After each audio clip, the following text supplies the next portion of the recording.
Hello, and welcome to Once Upon a Time in Black History. I am your host, Tamara Shiloh, author, educator, and owner of the Multicultural Bookstore in Richmond, California, and Las Vegas, Nevada. You can also find us on my website at onceuponatimeInBlackHistory.com.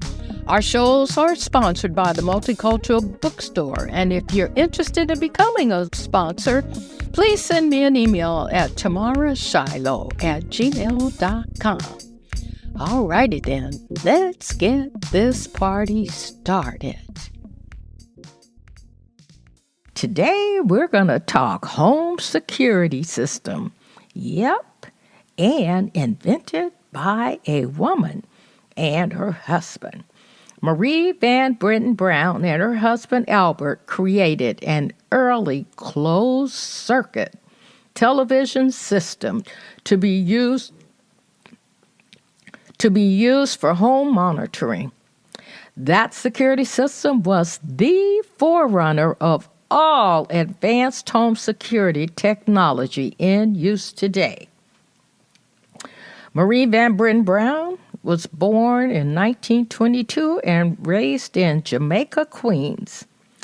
She first became a nurse who, like most nurses, did not work regular 9 to 5 hours. And her husband, Albert, was an electronics technician. When she was home alone at odd hours of the day or night, she sometimes felt concerned. The crime rate in her neighborhood had increased, and everyone in the neighborhood knew that the police response time in their area was notoriously slow. Marie wanted a way to feel less vulnerable. So working with her husband, the two began devising a home security system. One issue that bothered Marie was having to answer the door to identify a visitor. Soon, they had a plan for a motorized camera that was attached to a cabinet added to the door. A camera could move up and down to take views through 4 separate peepholes. The top spot would reveal the identity of a tall person, and the lowest would show a child. The other peepholes could capture any person between those two heights. Then a television monitor was placed in the Browns' bedroom, and Albert used a radio-controlled wireless system to feed the images seen at the door back to the monitor. A two-way microphone also permitted conversation with the person at the door. So, if the homeowner was concerned about the person at the door, a button could be pushed that would send an alarm to signal a security firm, a neighborhood watchman, or if not, maybe just a nearby neighbor. But someone would come.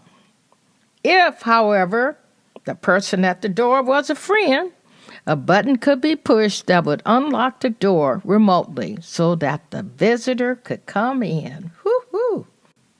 So like anyone who's visited an apartment recently, units exactly like the one the Browns invented are used in multi-dwelling buildings throughout the country. Today, the technology for such a system has shrunk drastically, but the invention is just the same. The patent application was filed on August 1st, 1966, under the names of Marie Van Brittan Brown and Albert Brown of Jamaica, New York. The application stated that the invention was described as a video and audio security system for a house under the control of the occupant. It said the occupant can see who is at the door. An audio system permits the occupant to converse with the person at the door. Now, in the mid-1960s, no one was creating home surveillance systems. Therefore, theirs applying for this patent was truly going to be the first. But they gave credit where credit was due in citing the patents that their application relied upon. The other patents, so on their patent, they cited that their patent relied upon other patents. So there were 3 that they relied on. One was the invention of the television system. The other was an identification system. And the last one was a remotely operated control of the scanning system. Now, how about this? Today, their patent is referenced by 13 subsequent inventors who trace their own creation back to having made use of some aspect of the Brown's closed-circuit system. The most recent patent that referenced their invention was in 2013. In an interview with the Times, Ms. Brown pointed out that with the patent system, a woman alone could set off an alarm immediately by pressing a button, or if the system were installed in a doctor's office, it might prevent holdups by drug addicts. The article also noted that the Browns did not yet have a manufacturer for the system, but they intended to install one in their own home and then would try to interest other home builders. Marie Van Brittan Brown received an award from the National Scientist Committee for her work, but no year for the award can be identified. Of course not. And whether or not they made a profit from their invention has not been reported in the press, so we would assume maybe no. And as a Black woman on her own, it would have been very difficult to sell an idea into what was totally a male business world. Marie Brown died in Queens on February 2nd, 1999, at the age of 76. She had 2 children. Now imagine that. See you next time. Thank you for tuning in to Once Upon a Time in Black History.